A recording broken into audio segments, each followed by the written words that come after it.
ఆంధ్ర రాష్ట్ర ప్రజలకి, భారతదేశవ్యాప్తంగా ఎక్కడున్న ఆంధ్ర రాష్ట్ర ప్రజలందరికీ కూడా, కడప జిల్లా వాసులందరికీ కూడా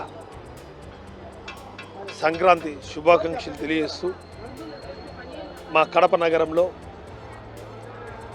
గత 10 ఏళ్లుగా సంక్రాంతికి ఆనవాయితీగా మా డివిజన్ 23వ డివిజన్ విజయలక్ష్మి కార్పొరేటర్ ఆధ్వర్యంలో నిత్యావసర సరుకులు ఇవ్వడం జరుగుతుంది. అదే ఆనవాయితీ ప్రకారం ఈ సంవత్సరం కూడా సంక్రాంతి పర్వదినాన నిత్యావసర సరుకులు ఇవ్వడం జరుగుతుంది. నిజంగా ఈ సంవత్సరం ఒక సువర్ణ ఏడాది అనుకోవడం చాలా పొరపాటుగా భావించాలి. ఎందుకంటే కొత్త సంవత్సరంలో అందరూ మంచి జరగాలని, రైతులకి, వ్యాపారస్తులకి, వర్తకులకి, యువతకి, విద్యార్థులకు అందరికీ మంచి జరగాలని కోరుకుంటాం. కానీ ఈ ప్రభుత్వం వచ్చిన తర్వాత సంతోషమనాలనో దురుసుమనాలనో ఏమో తెలియక ప్రజలు కానీ మాకు కానీ ఏం స్పందించాలో అర్థం కావడం లేదు. నిజంగా ఆంధ్ర రాష్ట్రం అంటే వ్యవసాయం మీద ఆధారపడిన రైతు సోదరులు కూడా ఈరోజు చూస్తే 85% రైతు సోదరులు కూడా అతివృష్టి అనావృష్టిగా ఉంది. నిజంగా ఈ రాష్ట్రంలో పాడి మీద ఎక్కువ ఆధారపడిన రైతులు కూడా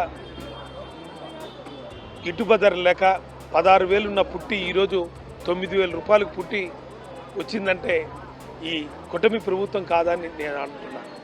అదేవిధంగా నిత్యావసర వస్తువులు చూస్తే ఈరోజు అందరినీ ఈ వార్డులో ఈరోజు చూస్తే తండోపతండలుగా ఇంతమంది వస్తున్నారంటే నిత్యావసర వస్తువులు ఏ విధంగా పెరిగిపోయినాయో మనం ఆలోచించాలా.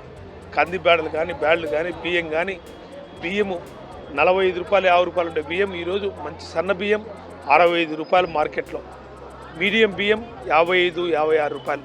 అంటే పుట్టి 9,000 రూపాయలు రైతుకు ఇస్తున్నా కానీ, గిట్టుబాటు ధర ఈకున్నా కానీ బియ్యం చూస్తే మార్కెట్లో ఇన్ని రేట్లు ఇంత పెరిగినాయి. బ్యాడ్లు కానీ, శనగపప్పులు కానీ, కందిపప్పు కానీ, పామాయిల్ కానీ, సన్ఫ్లవర్ ఆయిల్ కానీ ఏది ఎత్తుకున్నా కానీ గత ఏడాది కన్నా ఈ ఏడాది 2 అధిక ధరలు ఉండడం ఈ కుటుంబ ప్రభుత్వం వైఫల్యం అనేది నిదర్శనం.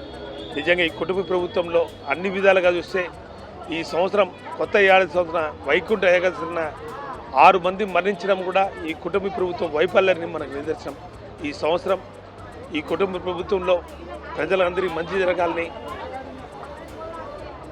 వ్యాపారస్తులు, వర్తకులు అందరూ కూడా మంచిగా ఉండాలని ఆ దేవుని ప్రార్థిస్తూ, కుటుంబ ప్రభుత్వం ఇప్పుడు కూడా కళ్ళు తెరుచుకొని ప్రజలకు అందరికీ మేలు చేయాలని ఆ దేవుని ప్రార్థిస్తున్నాం.